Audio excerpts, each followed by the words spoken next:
welcome back to my film and TV channel. Hope you're all staying safe and well. We're going to the BBC today for the bombing of Pan Am 103 that's been showing. It's now all available on iPlayer. I think this is also showing on Netflix globally, so you'll be able to pick it up on there. This is directed by Michael Keelaw and written by Jonathan Lee. And it's a mini-series, 6 episodes, by about between 50 and 55 minutes. It stars an array of certainly British talent and odd American talent as well. Connor Swindles, Eddie Mars and Peter Mullen, Lauren Lyle, Phyllis Logan, Tony Curran, Patrick J. Adams, Merritt Weather, James Hartness, Amanda Drew, Molly Geddes, Nicholas Cleves, Douglas Hodge, Alistair Mackenzie and Kevin McKidd. So some familiar faces, some Scottish accents, some other accents we'll talk about in a moment, but I'm not going to clarify whether the accents are true to life or not, but I'm sure some people will. And of course, this is about the bombing of Pan Am 103 and focuses on the 2 investigations by the British and American governments into the bombing on Pan Am Flight 103 and the subsequent explosion over the town of Lockerbie, of course, in Scotland in 1988. Of course, this is a horrible, horrible event. And I think the series shows due respect to the point that it appears to sort of lose a little bit of its power in the storytelling. For me, it doesn't. It's tried that hard to be respectful, but it's probably gone a little bit bland in the tale, in the story. We've got a couple of dodgy accents, as I said.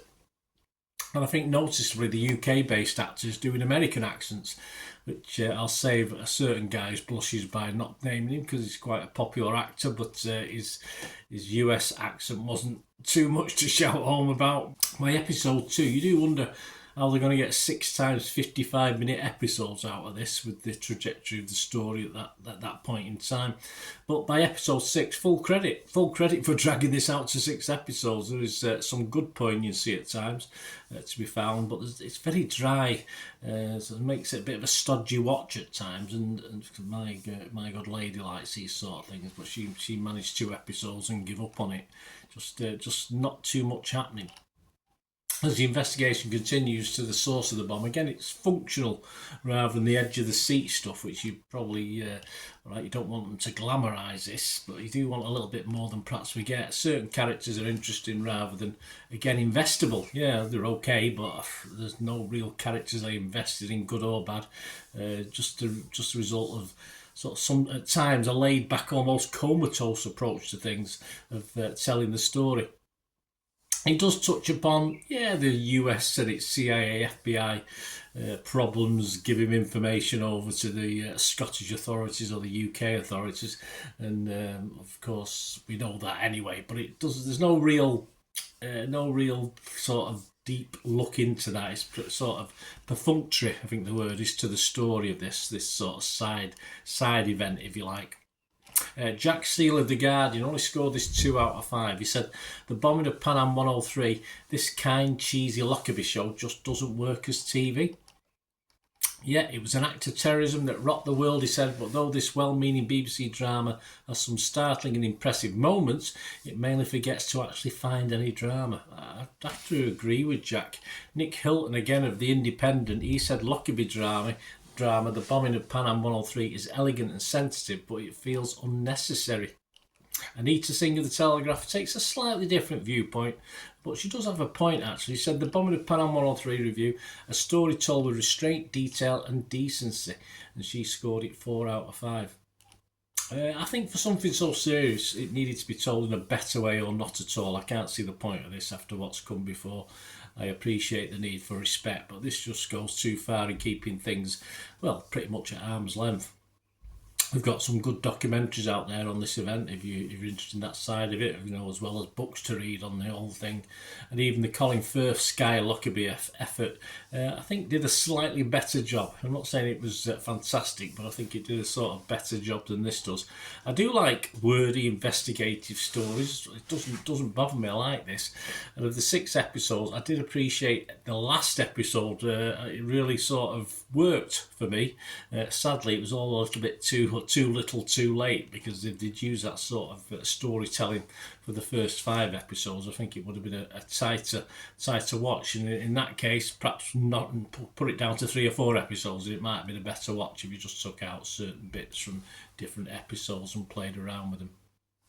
And I hate the fact that, yeah, like my good lady, I got a little bored with this, and if I hadn't been reviewing it, I may have also stopped watching it, because this should never be the case in something so serious a subject matter as this. But unfortunately it was, and it needed to find a better balance than what we really get.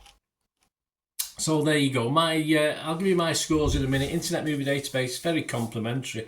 Only 330 scores as I'm recording this on the 2nd of June 2025.